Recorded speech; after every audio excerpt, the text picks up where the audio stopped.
भारत माता की जय, भारत माता की जय, भारत माता की जय, हर हर बम बम, हर हर बम बम, हर हर बम बम।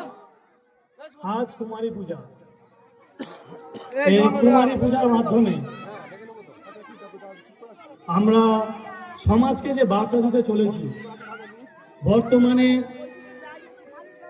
মেয়েদের বিশেষ বিশেষ ক্ষেত্রে অন্যান্য চোখে দেখা হয়।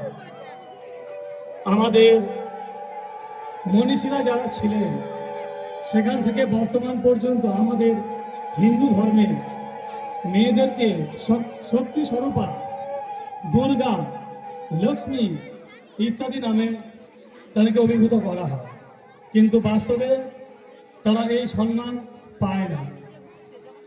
এই কুমারী পূজার মাধ্যমে এই বার্তা পৌঁছে দেওয়া হচ্ছে সমস্ত সমাজের উদ্দেশ্যে, মেয়েরা শুধু মেয়ে না, তারা দেবী স্বরূপা। এক হাতে সে সংসার সামলাতে পারে, সে সমাজকে সামলাতে পারে, সে সমাজকে তৈরি করে।